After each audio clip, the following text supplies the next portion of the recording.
Terpujilah Sang Buddha, Namo Buddhaya. Ya, malam hari ini kembali kita bersama-sama dengan Pusdiklat Kusala Rama untuk melakukan diskusi Dhamma.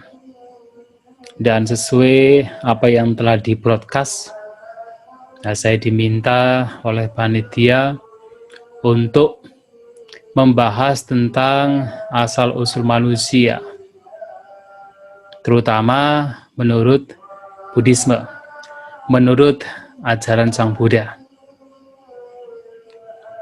Ya, sebenarnya topik seperti ini sudah sering dibahas, tetapi ya kita akan diingatkan kembali berkaitan dengan asal-usul manusia menurut agama Buddha, tetapi dengan cara pandang yang bisa jadi berbeda dari apa yang umumnya disampaikan. Bapak Ibu Saudara-saudari sekalian, seperti yang kita ketahui bahwa kehidupan manusia itu memang misteri, menjadi banyak pertanyaan. Mengapa? Karena kita pada umumnya tidak tahu dari mana kita berasal. Dan kita pun juga tidak tahu kemana setelah kita meninggal. Dari mana kita berasal kita tidak tahu, ya setahu kita sekarang hidup. Dan kemana kita akan pergi juga kita tidak tahu. Maka dua hal ini menjadi sesuatu yang dipertanyakan oleh hampir setiap manusia. Sebenarnya kita berasal dari apa? Itu yang pertama. Yang kedua, apa yang terjadi, yang akan terjadi setelah kita meninggal, kita tiada. Nah, dua pertanyaan ini sering kita tanyakan. Nah, yang akan kita bahas adalah yang pertama. Sebenarnya kita manusia itu berasal dari mana? Asal-usul manusia itu berasal dari apa? Secara sekilas, ya kita tahu bahwa kita berasal dari orang tua kita. Ya, kalau dalam agama Buddha, kelahiran sebagai manusia ini disebabkan karena tiga hal. Dari apa yang tampak. Yang pertama adalah karena ada faktor seorang ibu sedang subur. Yang kedua,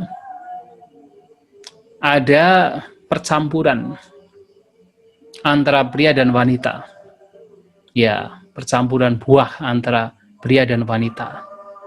Yang ketiga, karena ada gandhava, atau dengan kata lain ada patisandhivinyana, ada kesadaran penghubung. Kalau ketiganya ini bergabung, maka akan muncul kelahiran, yang dalam hal ini adalah kelahiran manusia. Tetapi ada pertanyaan lain, sebenarnya manusia awal itu dari mana? Itu dipertanyakan oleh sains maupun oleh agama. Nah, secara sains, secara ilmu pengetahuan umumnya, dipercaya bahwa manusia ini awal-awalnya itu berasal dari Afrika.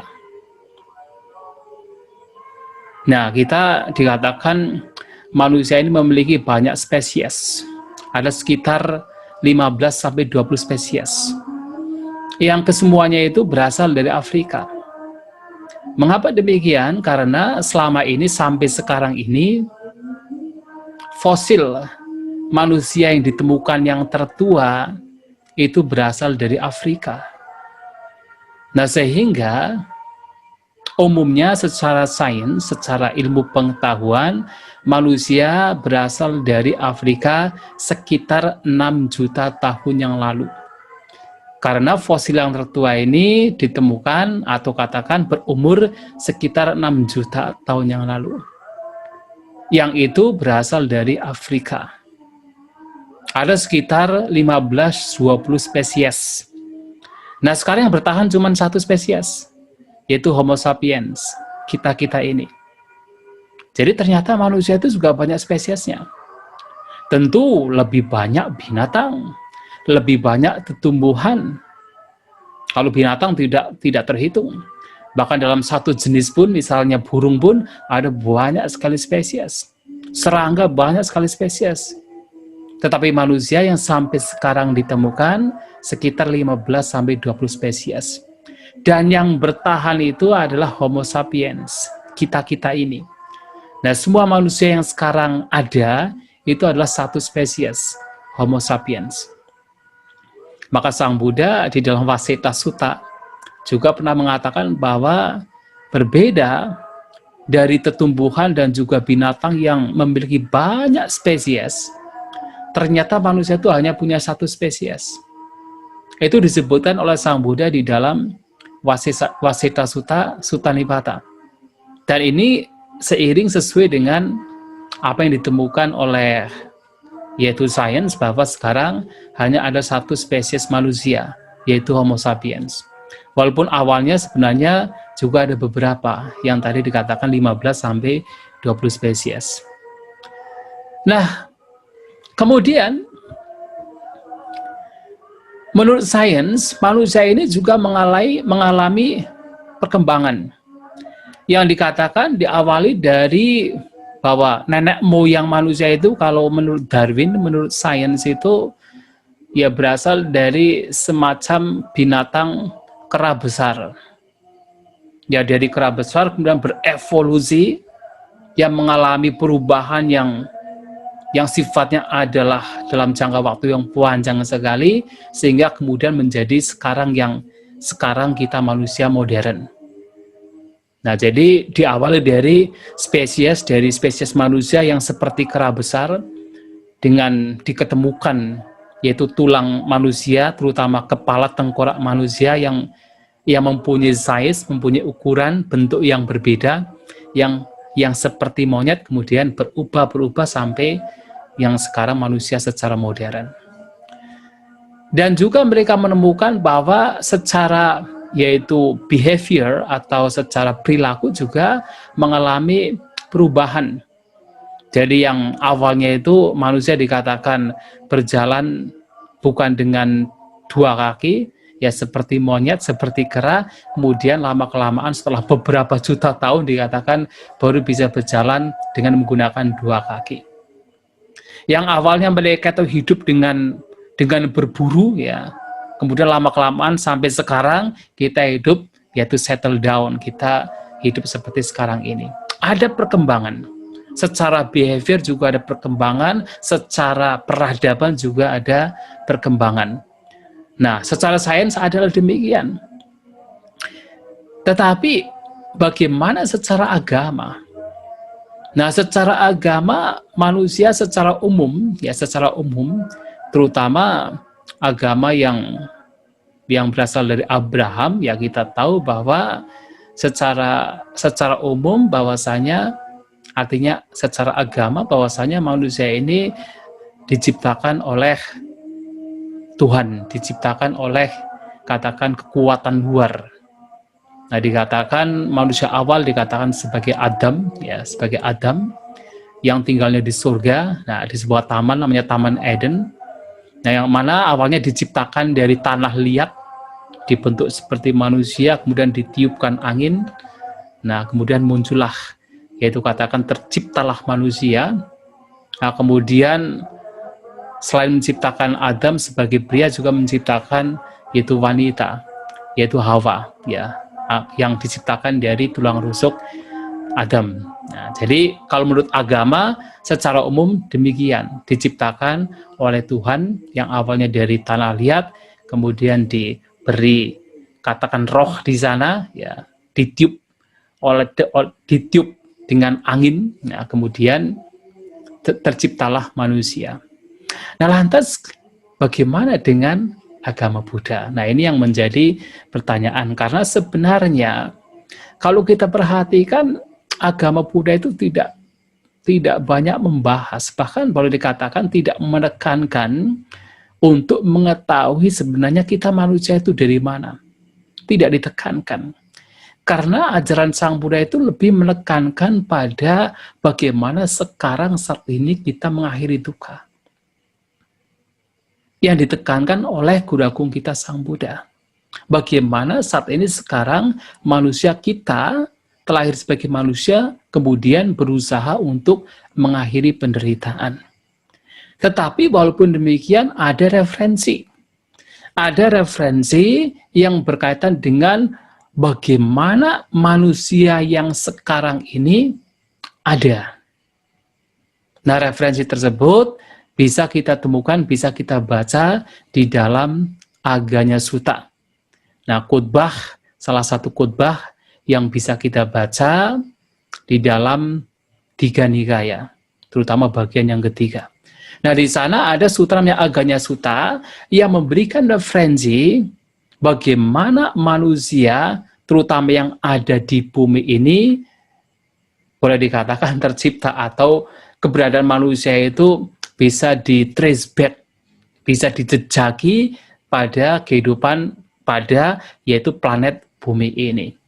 Tetapi sebenarnya dalam Aganya Sutta itu sendiri, tujuan Sang Buddha memberikan penjelasan bagaimana ya kita bisa mengatakan asal-usul manusia di bumi ini, itu sebenarnya tujuannya bukan untuk memahami asal-usul manusia, tetapi adalah untuk memahami bagaimana apa yang sekarang dianggap sebagai kasta, nah itu ada asal-usulnya. Tetapi sebelum berbicara tentang kasta yang pada waktu itu berkembang di India, pada zaman Sang Buddha, nah kemudian Sang Buddha menceritakan bagaimana manusia yang ada di bumi ini, di alam manusia ini, awal mulanya berada, nah itu diceritakan oleh Sang Buddha dalam yaitu Aganya Sutta ini.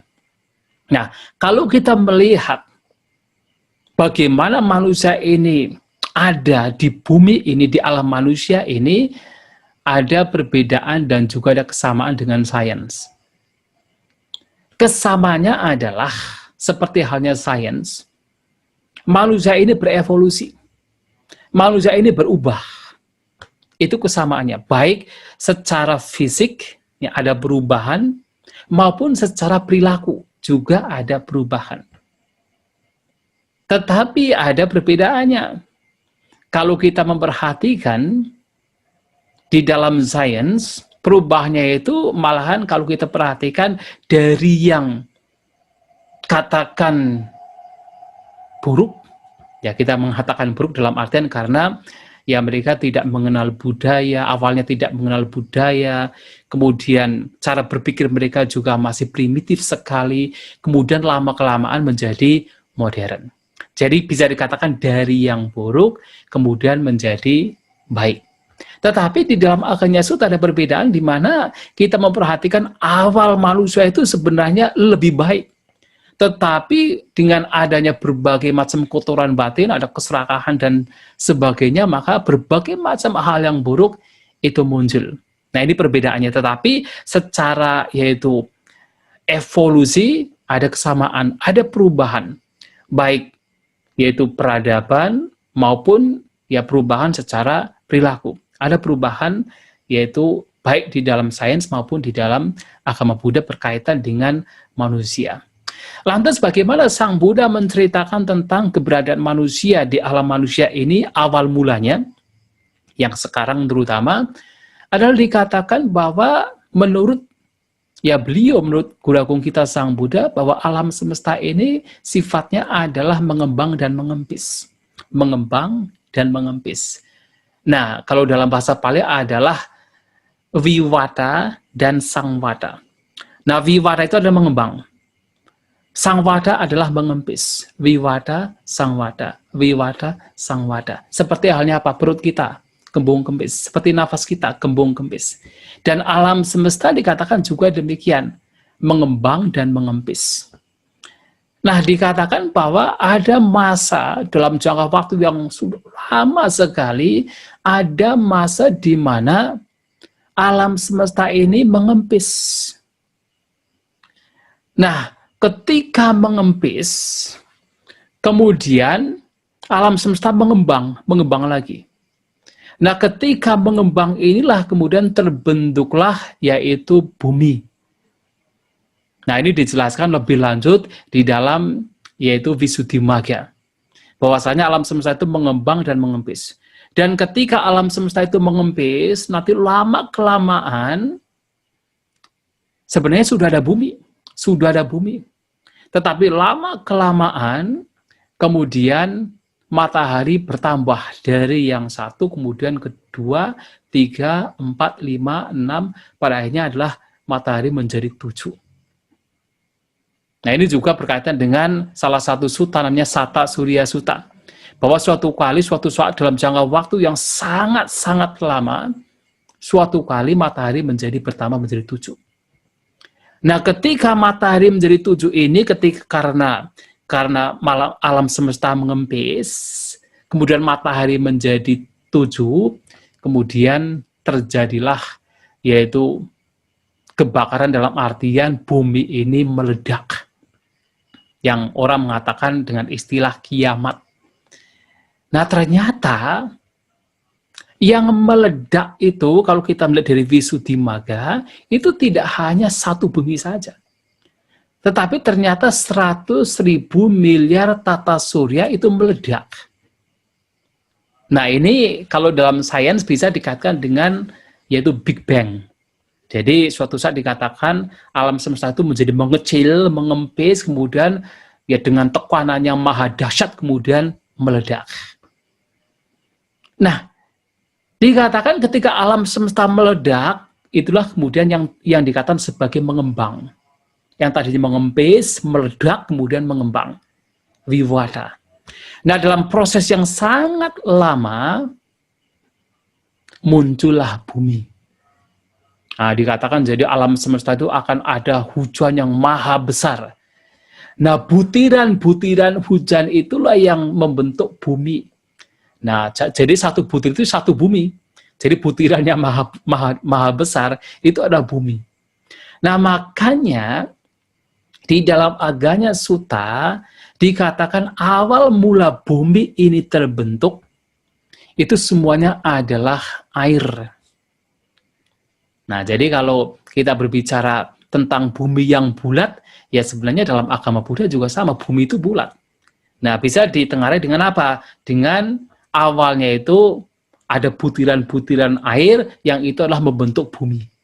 Nah, butiran air yang boleh dikatakan maha besar. Ya, bumi ini yang berbentuk bulat, yang awalnya itu adalah semuanya itu adalah air.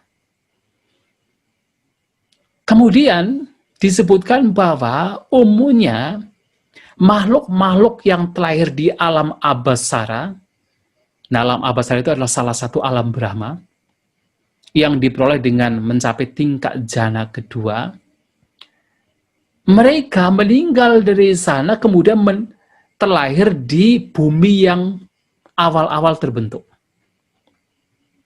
Nah, jadi umumnya makhluk-makhluk yang meninggal dari alam Abhasara, alam Brahma, kemudian meninggal terakhir di alam manusia.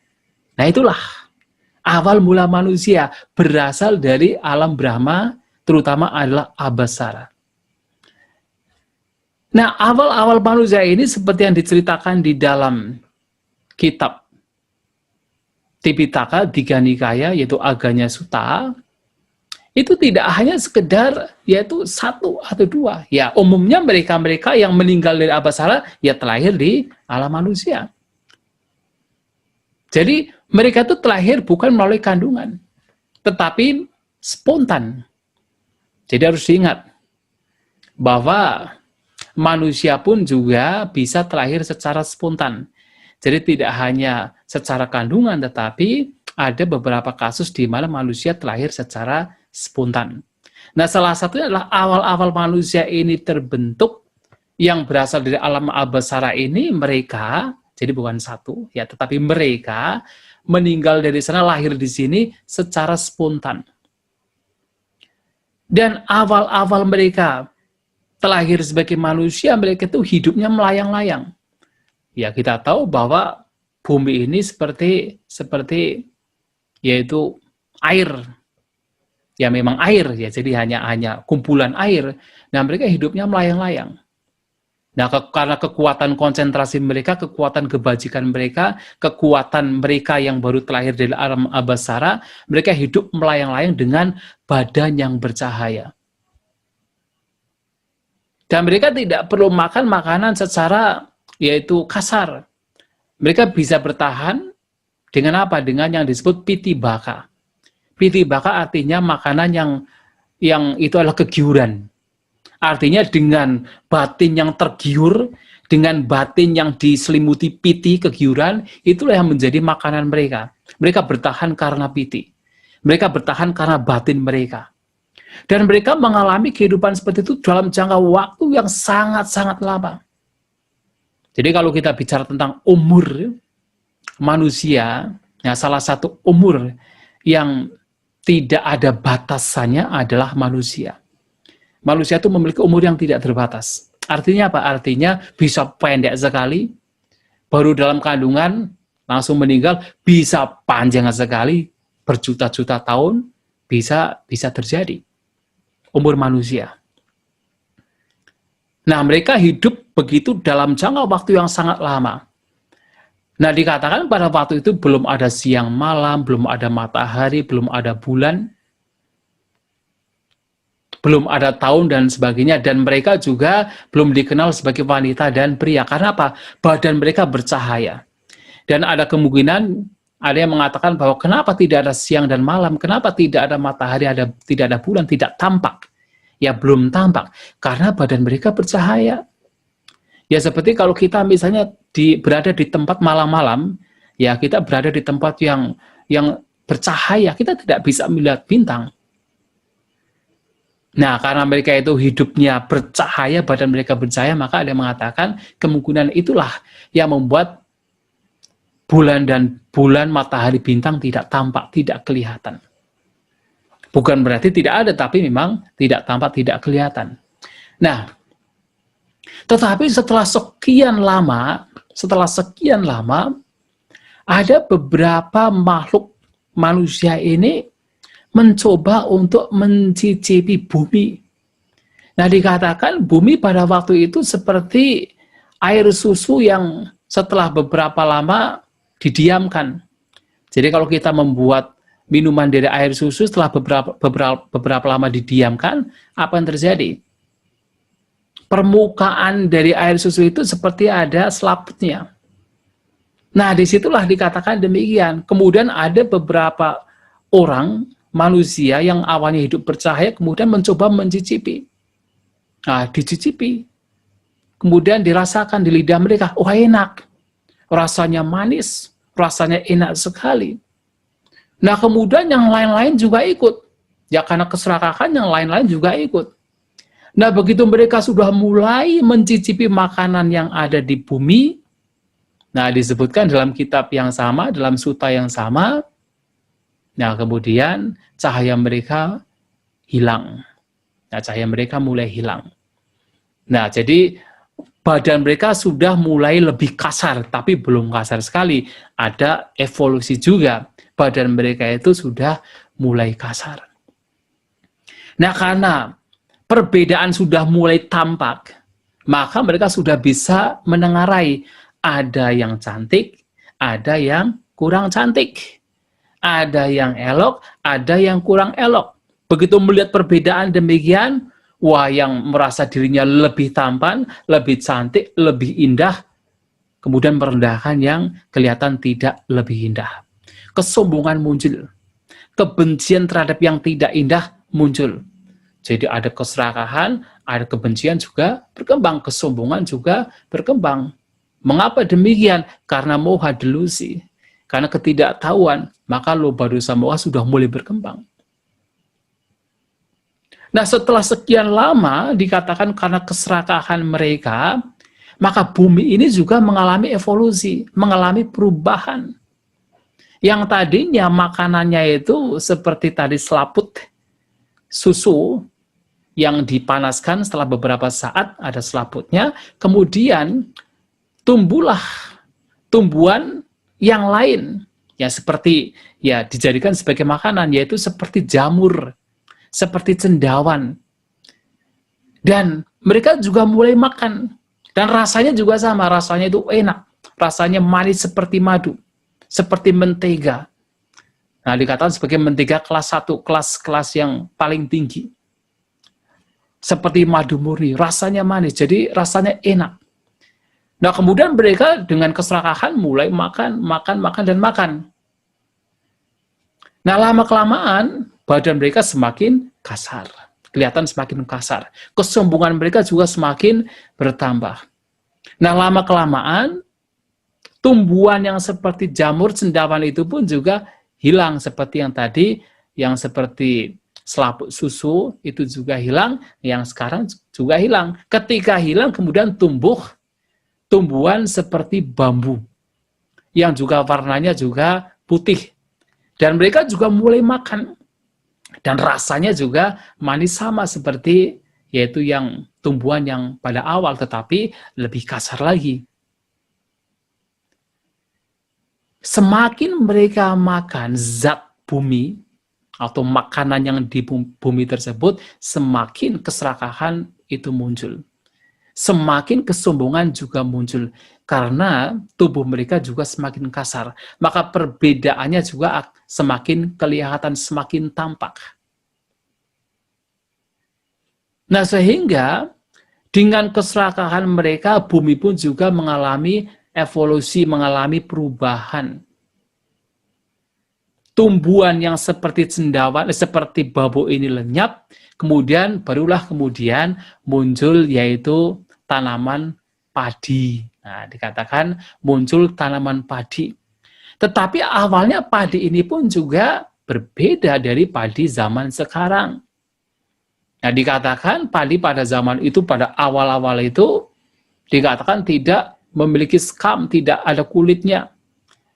Dan begitu dipetik itu langsung masak. Jadi dipetik langsung masak, langsung bisa dimakan. Nah, ketika mereka mulai makan tumbuhan yang sekarang kita kenal sebagai padi, walaupun berbeda dari zaman dulu, ya sesuai dengan apa yang disampaikan dalam kitab Aganya Sutta, nah tubuh mereka semakin kasar, dan perbedaan antara pria dan wanita juga menjadi tampak.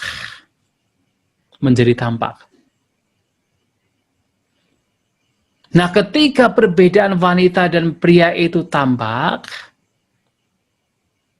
kemudian muncullah nafsu, muncullah ketertarikan, yang merasa dirinya wanita tertarik dengan pria karena berbeda. Yang merasa dirinya pria tertarik dengan wanita karena tampak berbeda. Muncullah ketertarikan. Nah, ketika muncul ketertarikan, maka disitulah dikatakan mulailah mereka melakukan yaitu ya hubungan intim pria dan wanita. Nah, pada awalnya ketika ada orang-orang demikian itu, mereka itu yang teman-teman lainnya itu merasa itu sesuatu yang buruk sekali. Sehingga apa? Dicaci maki, disuruh keluar dari tempat tersebut. Nah, karena mereka yang melakukan tersebut itu diusir, nah lama-kelamaan apa yang terjadi? Supaya tidak kelihatan, mereka membuat rumah. Nah, sehingga rumah yang sebenarnya dibuat, itu adalah dibuat untuk apa? Kalau kita mengacu pada Aganya Sutta, awalnya itu rumah itu dibangun, itu adalah untuk apa? Untuk menyembunyikan perbuatan mereka agar tidak terlihat oleh yang lain. Walaupun sekarang kalau kita berbicara rumah kan ya tidak hanya untuk menyembunyikan hal yang seperti itu, tapi juga dibuat seperti indah dan sebagainya. Tetapi awalnya demikian. Nah, ketika mereka sudah mulai yaitu makan padi, makan yaitu beras, mereka juga kemalasan juga semakin muncul. Yang awalnya itu mereka itu mengambil misalnya siang langsung dimakan, kemudian ngambil lagi pagi kemudian dimakan. Nah, mereka mulai apa? Mulai mengumpulkan. Sudahlah kita ambil sore kemudian untuk besok juga. Mulai mengumpulkan, jadi mulai malas. Nah, ketika kemalasan terjadi dikatakan tumbuhan juga mengalami perubahan, mengalami evolusi. yang tadinya itu tidak ada sekam, tidak ada kulit, yang tadinya itu ketika diambil sudah matang, kemudian mulai ada kulitnya. Nah, mulai kemudian ada yaitu sekamnya. Dan yang awalnya itu langsung bisa masak, kemudian diambil sekarang, baru besok akan masak. Dan seterusnya demikian, sampai pada akhirnya tumbuhan mengalami evolusi yang mana mempunyai umur yang jauh lebih panjang untuk bisa masak. Nah, mereka mulai mengumpulkan, pada akhirnya ya bidang tanah yang ada tumbuhannya ini dibagi-bagi, dipilah-pilah. Ketika dibagi-bagi, kemudian muncul keserakahan yang lain. Ada beberapa orang yang melihat tumbuhan milik orang lain, kemudian dicuri. Nah, disitulah kemudian muncullah apa? Muncullah raja. Jadi mereka mengumpulkan, yang mereka berkumpul, kemudian menunjuk satu orang, dijadikan sebagai pemimpin mereka. Untuk apa? Untuk memberikan hukuman yang mencuri. Untuk memberikan reward, memberikan hadiah kepada mereka yang berbuat baik. Nah, jadi di sini bagaimana manusia itu mengalami evolusi dari awal yang sebenarnya kelihatannya lebih baik, tetapi kemudian karena keserakahan, kebencian, kesombongan, karena kebodohan, kemudian mengalami perubahan. Dan perubahan mereka tidak hanya fisik, tetapi juga perubahan yang membawa pengaruh kepada alam, membawa pengaruh kepada yaitu bumi itu sendiri. Ya, kita perhatikan dalam khotbah lain juga dikatakan, ternyata berbagai macam musibah yang terjadi di lingkungan sekitar kita juga karena apa? Kejahatan manusia. Nah, dikatakan semakin manusia itu jahat, tidak baik, tidak punya moralitas, maka akan semakin banyak musibah, akan semakin banyak bencana alam. Nah, demikian pula kita memperhatikan awal mula manusia yang di bumi ini, awalnya itu mereka ya kelihatannya baik sekali dari alam abasara, tetapi kemudian lama-kelamaan karena keserakahan, karena kebencian, karena kesombongan, nah kemudian mereka menjadi yaitu ya perilaku mereka berubah, kemudian bumi mereka juga berubah. Katakan bumi sekarang pun juga berubah karena perilaku yang berubah, karena katakan kondisi kualitas batin manusia secara umum juga berubah. Dari yang baik kemudian mengalami degradasi, mengalami penurunan moralitas, dan itu yang mengubah. Tidak hanya mengubah perilaku manusia, tapi juga mengubah yaitu alam semesta. Nah, jadi kalau kita perhatikan asal-usul manusia yang sekarang adalah dari alam abasara. Tetapi pertanyaannya adalah, apakah dari alam abasara ini adalah awal manusia? Nah, itu juga tidak. Ternyata awal manusia pun juga bukan dari abasara. Yang dari alam abasara pun juga berasal dari alam lain. Kalau kita rujuk lagi dan lagi, yang kita dari alam abasara umpamanya, dan dari alam abasara pun juga dari alam lain, yang dari alam lain juga dari alam lain. Dan kalau kita rujuk lagi, kita trace back, kita katakan menjejaki ke belakang lagi, setiap individu, setiap manusia, bahkan setiap makhluk,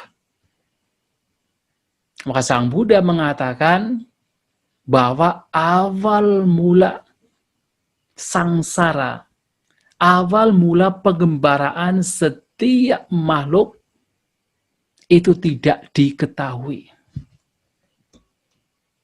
Memang sepertinya awal mula manusia yang di bumi sekarang itu dari alam abasara, menurut agama Buddha, dari alam abasara. Tetapi yang makhluk-makhluk dari alam abasara pun juga berasal dari alam lain, dan akan terus demikian. Nah, kita masing-masing individu, masing-masing makhluk, masing-masing manusia, itu juga telah mengalami kelahiran yang begitu banyak, lahir mati yang begitu banyak, bahkan uncountable, bahkan tidak bisa dihitung. Maka Sang Buddha mengatakan dalam salah satu khotbah, ya, dalam satu khotbah, yaitu di dalam, terutama di dalam Sangyutta Nikaya, Anamataga Sangyutta, ya, dalam salah satu yaitu bagian dari Sangyutta Nikaya, Anamataga Sangyutta. Nah, Sang Buddha mengatakan begini, ini saya baca dalam bahasa Pali ya. Anamata goyang bikawi sangsaro, wahai para biku, pengembaraan, di sini yang dimaksud adalah pengembaraan dari makhluk, itu tidak diketahui. Tidak diketahui awalnya. Ya, jadi pengembaraan makhluk itu tidak diketahui awalnya. Nah, sangsara itu adalah pengembaraan. Puba kotina panyayati avija niwaranang satanang tanah sangyojanang sandavitang sangsaritang. Titik awal bagaimana makhluk-makhluk yang dirintangi atau ditutup oleh avija niwaranang, dan juga diikat oleh tanha sangyojanang, itu tidak diketahui karena sudah mengembara, sudah berkelana begitu lama. Dalam pengembaraan, pengelanaan yang begitu lama, makhluk-makhluk ini awal mulanya itu tidak diketahui. Nah, bagaimana Sang Buddha mengatakan demikian? Ada berbagai macam perumpamaan. Seperti misalnya dalam khotbah yang tadi saya sebutkan, Anamataga Sangyutta, ada satu khotbah yang namanya Tina Kata Sutta. Khotbah tentang tina. Tina itu artinya rumput, kata itu artinya cabang. Ya, jadi dikatakan begini, Sang Buddha mengatakan, kalau seandainya semua rumput, semua ranting, semua cabang yang ada di seluruh Jambudipa, yang ada di seluruh India dikumpulkan menjadi satu, kemudian dihitung satu persatu, ini ibuku, ini nenekku, ini ibu nenekku, dan seterusnya, bisakah kita bisa menyelesaikannya? Tidak bisa. Sementara kita belum habis menghitung, ada beberapa yang sudah hancur. Dan ada beberapa yang sudah tumbuh. Kita tidak bisa menyelesaikannya. Kenapa? Nah, ini untuk mengetahui bahwa kehidupan kita sebagai manusia, sebagai makhluk di alam pengembaraan ini itu sudah begitu lama. Tidak bisa dihitung. Dan juga perumpamaan lain. Kalau misalnya bumi ini kemudian diambil per kepal, jadi di India itu ada buah namanya buah jujube. Nah, buah jujube itu ya kalau kita boleh mengatakan misalnya buah apel gitu. Bumi ini kemudian diambil, dibuat bulatan-bulatan menjadi banyak apel yang terbuat dari bumi ini. Kemudian kita hitung satu persatu. Wah, ini ibuku, ini nenekku, ini ibu nenekku, ini nenek dari nenekku, misalnya begitu. Terus begitu. Apakah bisa selesai? Sulit untuk menyelesaikan. Mengapa? Ya karena terlalu banyak. Tidak bisa dihitung. Nah, kehidupan kita itu seperti itu. Tidak bisa dihitung, uncountable. Bahkan perumpamaan lain juga diberikan. Sang Buddha bertanya kepada para bhante, kepada para siswa beliau. Seandainya ada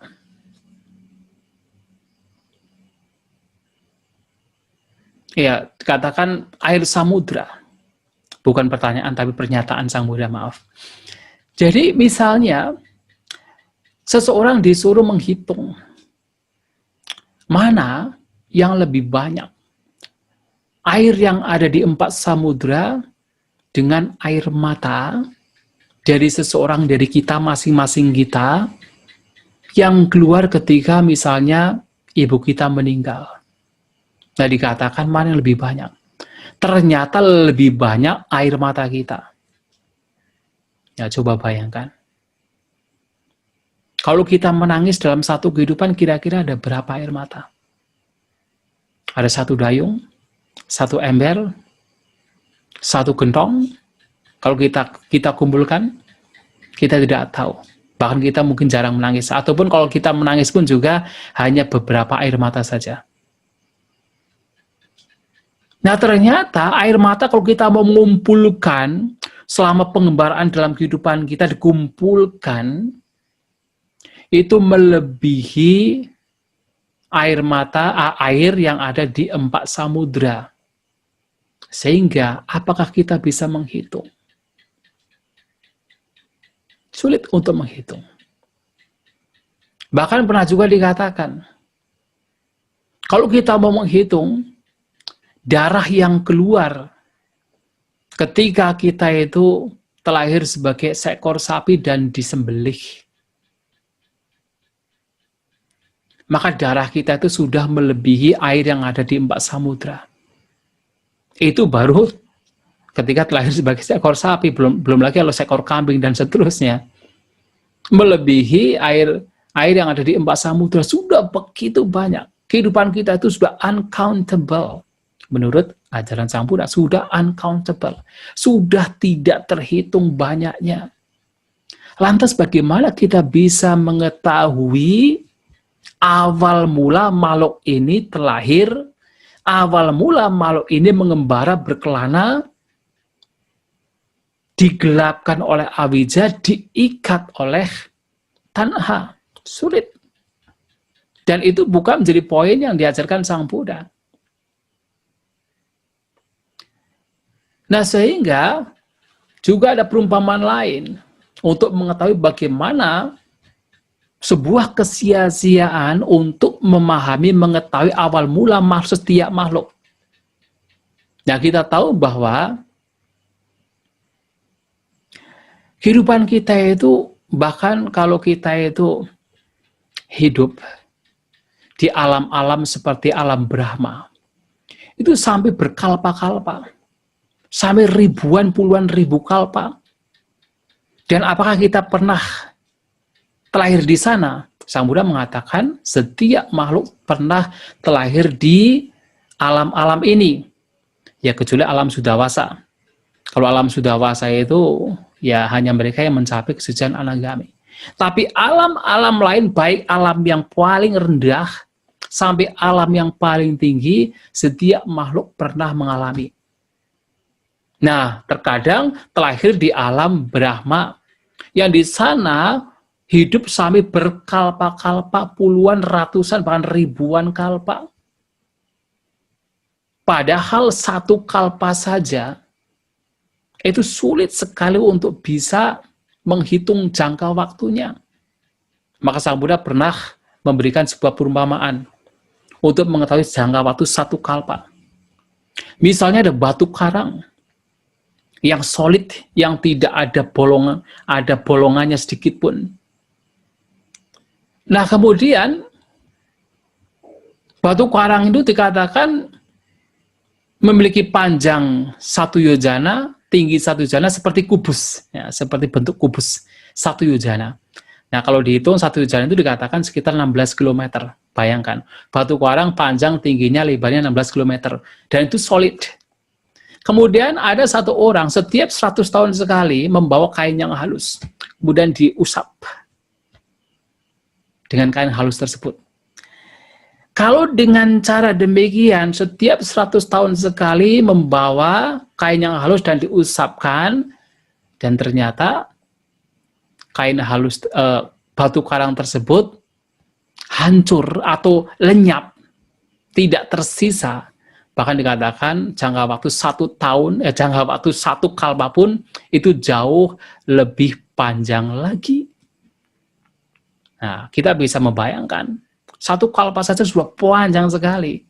Dan kita pernah, ya kalau Sang Buddha mengatakan, dikatakan setiap makhluk itu pernah terkadang terlahir di alam rendah, terkadang terlahir di alam yang tinggi. Jadi seperti dikatakan ketika seseorang itu melempar sebatang kayu. Kadang-kadang yang jatuh adalah ujungnya, kadang-kadang yang jatuh adalah pangkalnya. Nah demikian terkadang kita makhluk-makhluk terlahir di alam rendah, terkadang terlahir di alam lebih baik, terkadang bahkan terlahir di alam yang boleh dikatakan alam arupa Brahma. Terus demikian.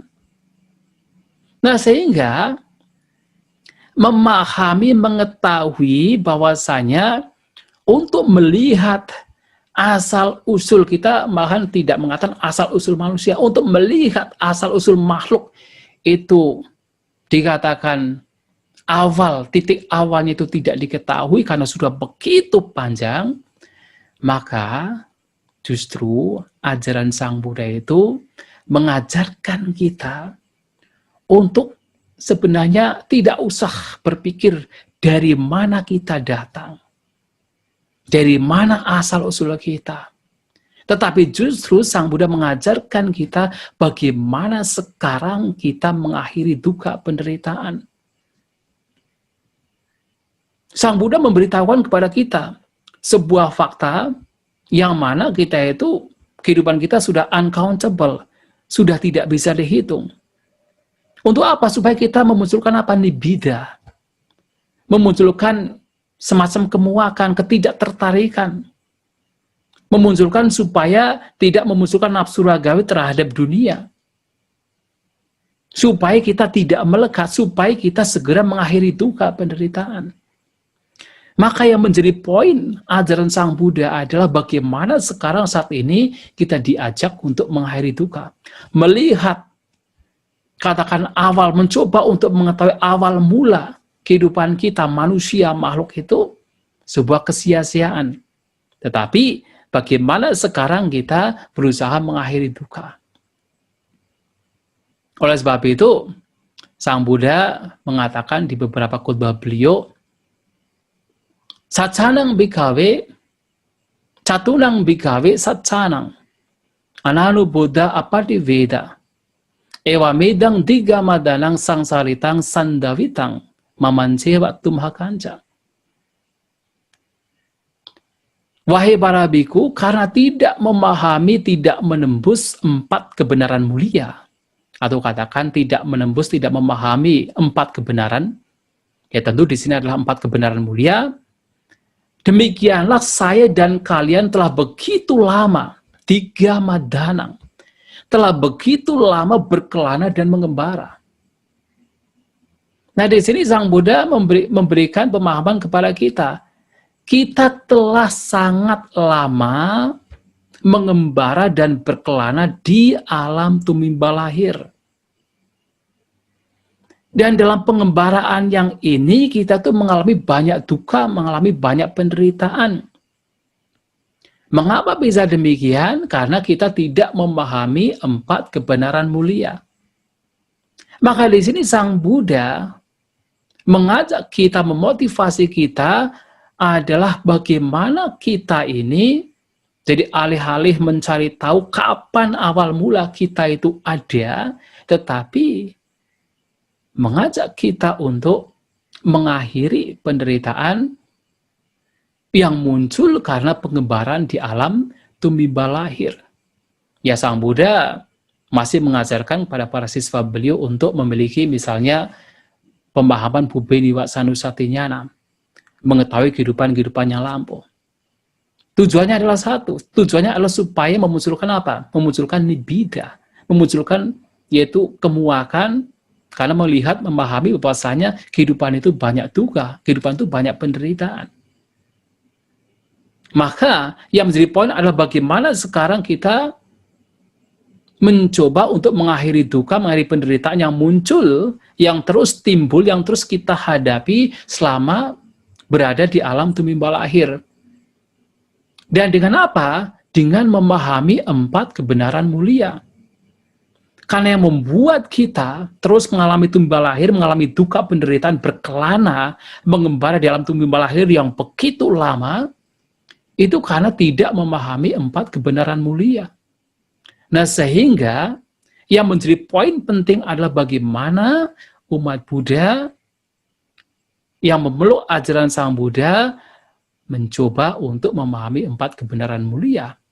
Yang tentu salah satunya adalah berupaya hidup sesuai dengan jalan mulia berunsur 8. Jalan yang membawa seseorang untuk mengetahui apa itu duka, yang membawa seseorang untuk mengetahui sebab duka dan melenyapkan sebab duka, dan jalan yang membawa seseorang untuk mengakhiri penderitaan, mengakhiri yaitu sebab yang menyebabkan penderitaan.